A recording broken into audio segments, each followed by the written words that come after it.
Guys, welcome back to Box Part 2. In Part 1, we had none other than a friend of the show, Gabi Agbonlaho, talking about Frank Lampard, the sacking of Frank Lampard, Thomas Tuchel, Aston Villa, his rivalry with Leeds United.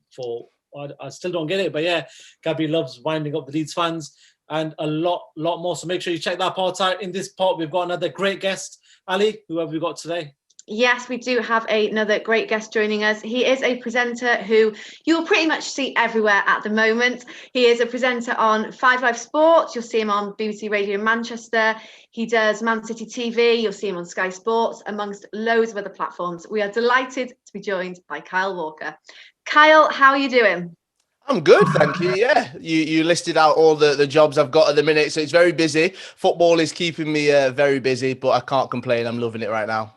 Kyle, just off topic, you're a Man City fan, but I see Arsene Wenger booking that corner. What's that about? I also saw when you were on Sky Sports as well. But... Yeah, everyone was giving me a lot of stick about this. You've got to respect some of the greats. Even Sir Alex Ferguson, he is the greatest manager we've ever had in the Premier League. I am a Man City fan. I love Pep Guardiola. I love Kevin Keegan, Sven-Göran Eriksson, all the greats for Man City. But you have got to pay respects to the other greats as well. And what Arsene Wenger did for the Premier League, for English football, was incredible. I mean, you look at the Invincibles and you look at the players he produced as a kid. I love Thierry Henry. So, yeah, got to pay homage to the main man there.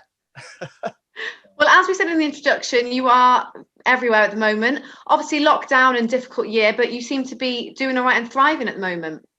Yeah, when football kind of was cancelled in 2020, my radio show, which is all about football, it's a football phone-in, it was a bit like, oh, what can we do? And then with 5 Live, every single Saturday, I was sent out to a different ground to chat to fans. There was no fans that were there, even when football came back. So we've had to adapt. There's a lot of this sitting here on Zoom and talking about it. But what I've loved and what I've found to really helped me is being able to adapt and actually be adaptable. And I'm lucky because I do get to go to football as well. So I get both sides of it. So with Man City, when they brought back their show, because they had no fans there, they wanted me to be involved. And it's quite nice because the studio's at the Etihad right in there. So at home games, I get to watch the football still. So yeah, being very adaptable right now. Kyle, before we talk about your beloved Man City, we need to talk about the big news that broke out, the biggest news of the season so far. Frank Lampard being relieved of his duties as manager of Chelsea Football Club. Give me your thoughts. There's been a lot of ex-football players. I've seen Gary Neville say it's too early. I've seen other people say that it was inevitable. What's your thoughts on it? Well, I mean, with Big Frank, Manchester City legend, ended his career before in the UK before going to America with us. So I think everyone loves him. I mean, what he's managed to achieve at Chelsea, what he's managed to achieve with England as well, what he's managed to achieve as a footballer is just sensational. And then you look at him and his career in management, Derby and then Chelsea. Arguably his dream job. That's what he would have wanted to have gone and been successful there. And it's a season and a half. What he did last season, managing to get Champions League with a transfer ban, coming into this season, they've got through as well into that Champions League, and they've done really well there. I feel like it is a shame. I don't think he did get much time, but that's maybe what we're seeing now with modern football managers. We talked a little bit about Arsene Wenger before, Sir Alex Ferguson. They all needed a little bit of time. Sir Alex Ferguson, the greatest manager ever, didn't win a trophy straight away. So they need a bit of time. And I guess the pressure is on managers these days, especially when you're spending quite a lot of money. You've got some huge footballers coming into the squad for you to perform. And here we are halfway through the season. As the statement said with Chelsea, they can't see a future or how they're going to change it with Frank Lampard. So they've had to make that change. I think it was way too early, personally. I would have loved to have seen what he could have achieved. And the question now is, where does he go next? Yeah, you said that, it's it is football managers these days. They don't get given much time. It's more so at Chelsea. That is their structure. They get rid of managers quickly. But as a whole, it is the way that it works now. Managers are very quick to get sacked. A few bad games and they could be gone. People are calling for their heads. Do you think that is a positive thing for the game, or do you think that we should sort of return back to the times when Alex Ferguson was there until he retired, basically? I guess You can look at it two ways. It can be positive and negative. I guess if you're looking at it from a fan's perspective, they want what's best for their club. When you've got a manager like Frank Lampard, who everyone loves, then they would have wanted more time. It felt like that first season, it was a kind of a free hit for him. I know Chelsea fans that were saying he can do anything in this free season. Let's just see what he can achieve. So I don't know how it's changed so quickly. But going back to your point, I think it is a shame that we're not going to see managers sticking around for so long. The good old days of a manager sticking with a team through thick and thin and the board backing them no matter what, I think that's something that we have kind of lost out on a little bit. One thing that it does highlight, and I know we're talking about Man United once again, but Ole Gunnar Solskjaer, there was so much talk about him. There's been so much speculation about his future and a lot of people doubting him. But look at him, top of the Premier League currently. And that's because the board have backed him. The board have actually learned from their mistakes and said, what we need to do is back this manager. And I hope that's the way it continues to stick with a lot of other football teams. But because the money is so big and teams need to stay in the Premier League, they need to perform well. They need to show that they're performing well. I can't see, if you have 2 or 3 really bad seasons, why they would stick with that manager. Obviously, the pressure was on Frank when he pulled out a sort of a FIFA 21 football manager type transfer window. Just bought probably about 5 players that were just outswelled. But obviously the pressure came on then. Look at Havertz, look at Timo Werner. They haven't performed, unfortunately. But when that sort of money spent, I think it was about 220 to about 250 million. I can't exactly remember the figure. But what do you make of that? Do you reckon that was the biggest factor towards him getting sacked? Because the year before it was fine. He never had to make a transfer. He got him 4th, which is great. Spent this big money, and all of a sudden, half season in, he's gone. I mean, if you're looking at it this season, I think, was it like 50 days ago or something, he was top of the table and people were talking about Chelsea challenging for the Premier League title. What's changed in those 50 days? How have they dropped so far down? He's not that far off. The champions, Liverpool, we know they're having a bad season. It could all change in 2 or 3 games. That's what baffles me a little bit, is how things can change. I feel like it is a little bit of a series of misfortunate events with Frank Lampard, because we've got the Kepa situation, bringing in Mendy.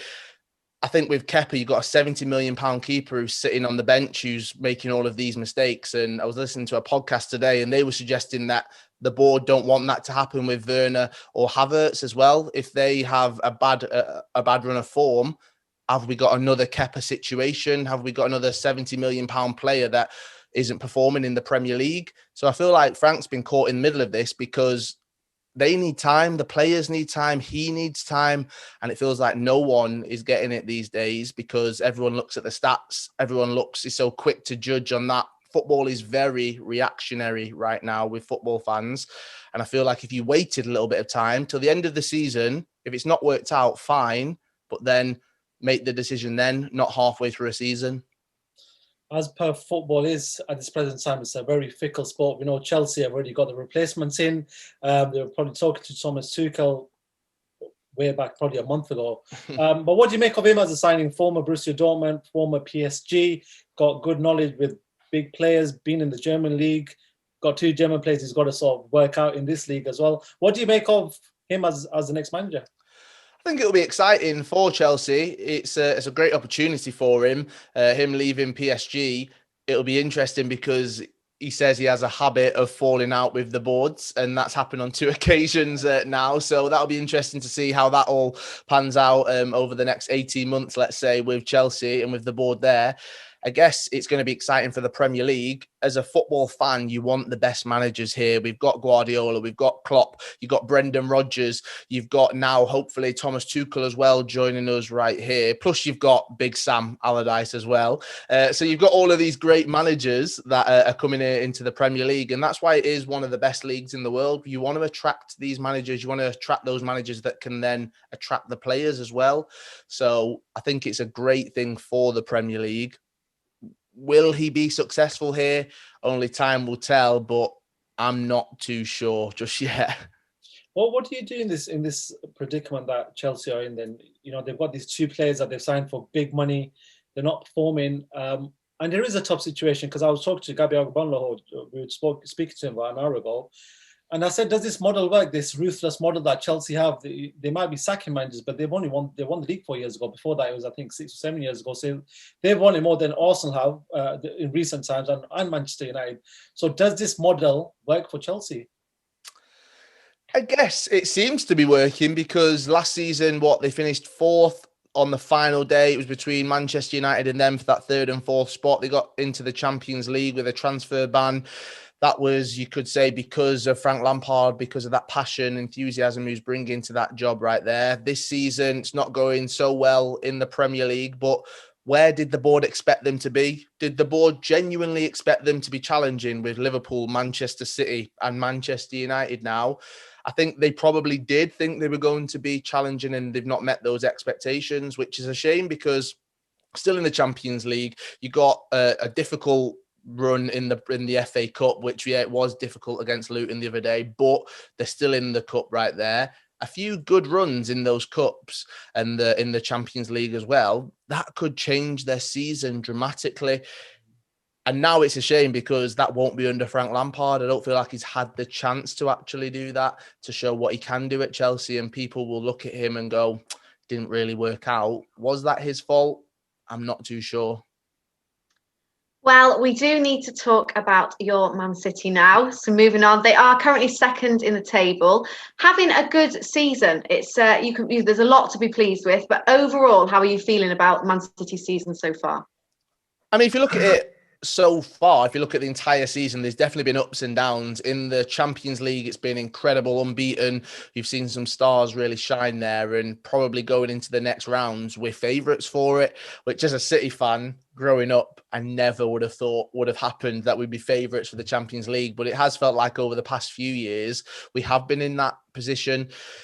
With the Premier League, there's a lot of pressure on us because of how good Liverpool were last season. I think the first half of it has been up and down, but we've seen kind of the second half of the first half in a way. So the last 8 games, Manchester City, you'll look at them and go, wow. It all started kind of with that Chelsea result where we had quite a few players out. Then we managed to do it against Manchester United as well in the Cup. And it's felt like we've just been non-stop since those games. So people were talking about us not scoring enough goals this season. Yeah, we're not scoring enough goals, but with games in hand, we're still second in the league. We could go top if we beat West Brom. It's not going to be easy. We drew against them earlier on in the season, but I think that does show kind of where this season's been. West Ham, West Brom, these teams that we have drawn against, it's been difficult. And I think Pep said that at the beginning of the season. We had no preseason. We came straight off the back of an exit out the Champions League, which was heartbreaking. And then you've got to dust yourself off and go again. So I think Pep knew it was going to be a difficult first half, but this second half, I can't see how anyone's going to stop us. Manchester United fans will love to talk. They'll love to say that they're back. They'll love to say that 21 is on. They can talk that talk. Manchester City will just do it on the pitch, and I think we'll do that for the second half of the season. You spoke about not scoring enough goals, but how much of your resurgence to form, or the consistency of form in recent weeks, has been down to that partnership between John Stones and Ruben Diaz? They both were fantastic against Manchester United, and further on every game since then, they've been great. Talk to me about them two. They seem to be the best pairing in the league at the moment. Yeah, Manchester City have got the best defensive record in the league right now, conceded the least goals. So you're looking at them and you're thinking, what? If you would have told me that 2 years ago, a year ago, that John Stones would be keeping Aymeric Laporte out, you'd be thinking, how is that even possible? But it is. And I think we're seeing this partnership between Ruben Diaz and John Stones really flourish at the back. John Stones is a great footballer. I've always said it. If you go through my Twitter, which people like to do, bring up very old tweets. And actually, I was talking about John Stones when he first signed, and I'm talking about him playing for England. Over the past couple of years, we've not seen that. This summer, the Euros, John Stones has got to be a shoo-in. He's got to be in there. You think he's going to be starting. So I think that is massively down to the confidence that Ruben Diaz has brought. He seems like a leader that's been brought into the team. He's still so young. I think he's only 23, but he just brings so much reassurance. And as a City fan, you watched him thinking, no one's going to, they're not going to concede. We're not going to let any goals in. So it's a bit of a weird situation, because last season we were leaking quite a lot of goals in, whereas this season seems to be the complete opposite. we're not scoring as many, but we're also not conceding as many as well. So that's why we're second. And I think it is massively down to that partnership. Another player that we have to talk about, Kevin De Bruyne. Obviously, he's potentially out now, I think, for 6 weeks with an injury. How damaging is that for Man City? And who do you think is going to sort of step up to sort of replace him while he's off? I think we've all been talking about this over the past week when he did go off when he was injured, and you thought, oh, what are we going to do without Kevin De Bruyne? We know the assists that he brings, the energy, the ability to change a game, that pass that's going to find one of the attacking players, and you think we're going to lose so much. But I think what is very, very lucky with Manchester City is midfield is a place where we've got some very, very talented players. I think we'll see Bernardo Silva step into the kind of central role. We've seen him out on the wings at times, but I think he's on a run of form, which, he looks like back to his 2017-18 form, which is great. So I think Bernardo will be stepping in. It's a huge loss for us, but we're very lucky because without Kevin De Bruyne, we can still win the league. And I was talking about it on the radio show, saying if Manchester United lost Bruno Fernandes, if Tottenham lose Harry Kane, if Leicester lose Jamie Vardy, which they have, if Everton lose Dominic Calvert-Lewin, they're not going to win the league. Let's be honest, they're not going to. Whereas if Manchester City do lose Kevin De Bruyne, which has happened, we have got other players that we've seen step in. Yes, we're going to miss a lot without him, that's going to be said, but we've got Bernardo Silva, we've got Phil Foden, we've got no Aguero, but we've still got Jesus, Sterling, Mahrez all up front with also Ferran Torres. So you just name those players just there and you think we're going to be okay. You know, you talked about not scoring enough. I was reading something today from Mick Richards, who did a column in the BBC, and he spoke about Diego Costa, and he said, you know what, Man City should, try to get hold of Diego Costa. He could potentially win them the league because, he could sort of fill in that hole of not scoring goals. What do you make of that? I mean, I love Micah. I think he's great, and that's a great suggestion. The only issue I think I'd have is how do you justify playing him over Gabriel Jesus? People will always say that Gabriel Jesus, compare him to Sergio Aguero, he's not as good. Let's be honest, we've been so fortunate to have Sergio Aguero, one of the best strikers to ever grace the Premier League with Manchester City for the past 8 or 9 years. So without him, we do lose a lot, but we have got an attacking front three that can all score. The goals are shared between all of them. I mean, when you're looking at Costa, if he was to come in, you've then got to embed him into the side. You're going to play him. Is he going to be able to play week in, week out? I don't think so. And Pep doesn't usually use strikers. We've seen that in the past before as well. So I think he's been very lucky to have Sergio Aguero right there. So if we got Costa, it'd be a great addition. But if we didn't manage to get him, I wouldn't be heartbroken. I think the goals will still come and we'll still win lots of games. I think a player that we need to speak about, somebody who's sort of flying the flag when it comes to British youngsters, is Phil Foden. Absolute talent. We know that Sterling's been through that whole process and now he's an established player for Man City. But Phil Foden, there was obviously question marks when you're a youngster and what he's going to do, but he's already started producing at his young age. Tell the people that are going to be watching this why he's the next best thing since sliced bread at Man City. I think people are seeing what he's capable of, and everyone was talking about he should go out on loan, he should do this, he should do that. He should go out on loan brigade were out in full force over the past couple of years. But what we're really starting to see now is actually Pep deserves all the praise possible for the way he's handled this Phil Foden situation, because he's believed in him, he's trusted him, he's embedded him into this side. And when David Silva's left, we've seen that Phil Foden's managed to step into that role. He's 20 years old, and at the weekend, he started his 50th game for Manchester City, and it was his 99th appearance. So if he plays tonight against West Brom, that'll be his 100th appearance, and he's 20 years old. Look at the trophies he's already won. This isn't just a player that's there to be on the outskirts of it. This is a player that's been embedded into this squad to play for Manchester City for the next 10, 15 years. And we know the talent he possesses on an England perspective because he's been called up to the England side. He's featured for England as well.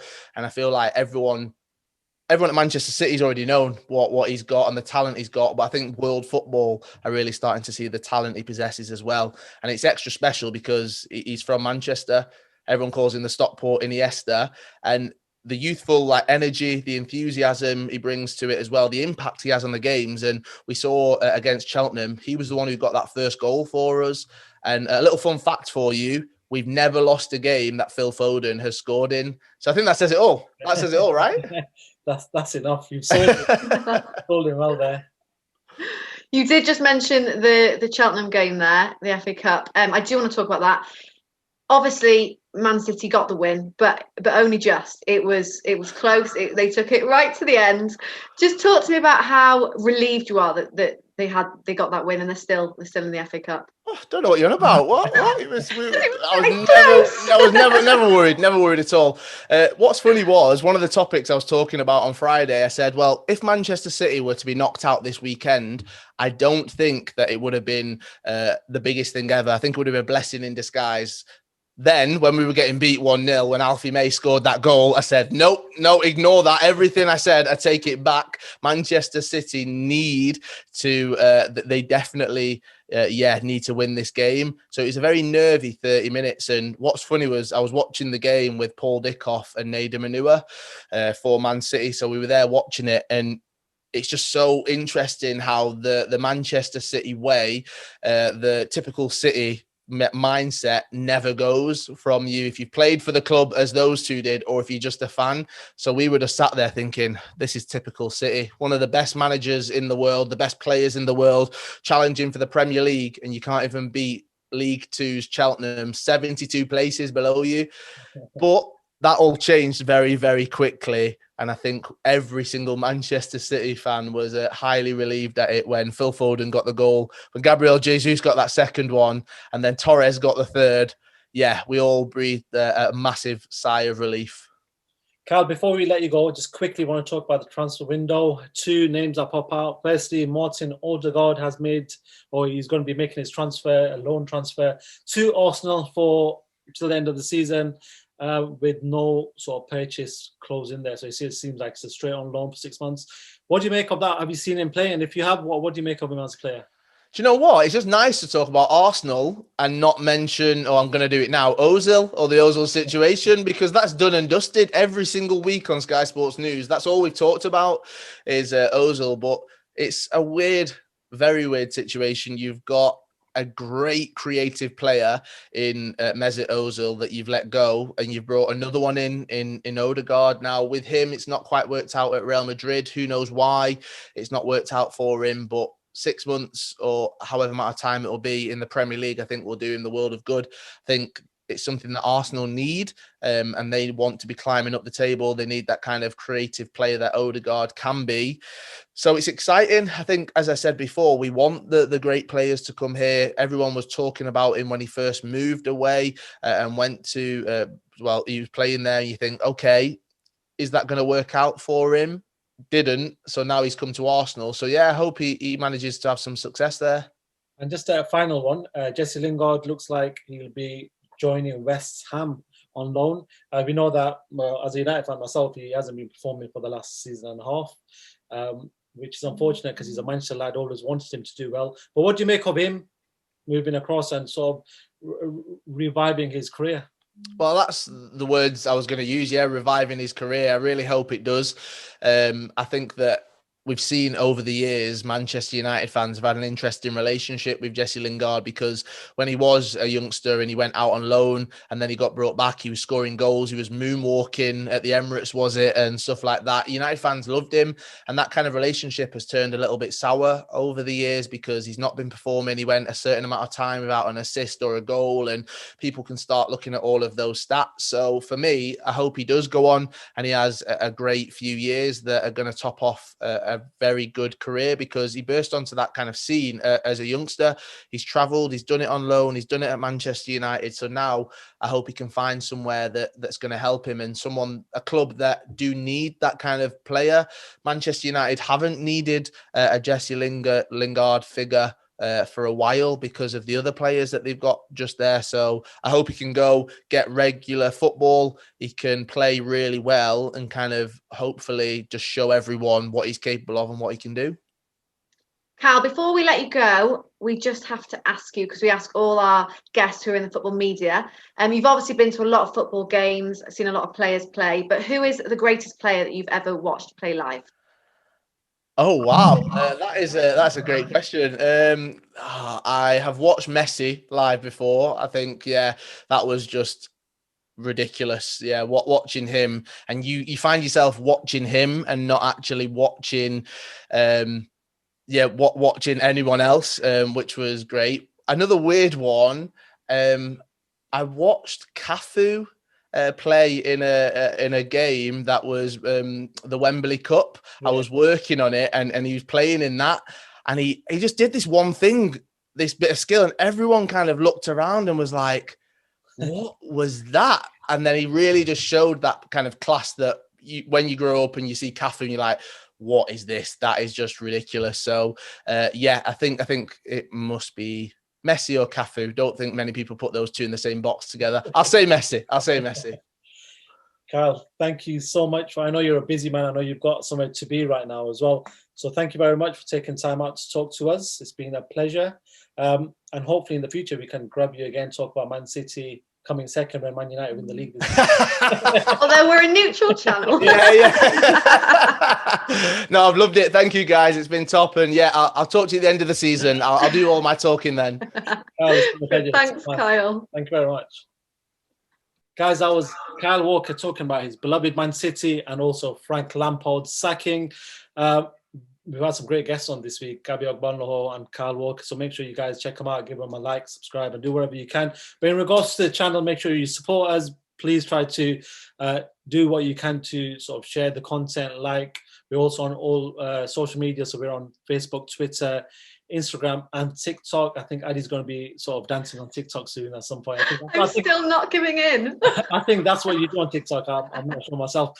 But we want to appreciate you guys watching the video. We will be getting more guests in the future for you guys to listen to. So definitely keep watching us and keep subscribing and do whatever you can. Thank you very much.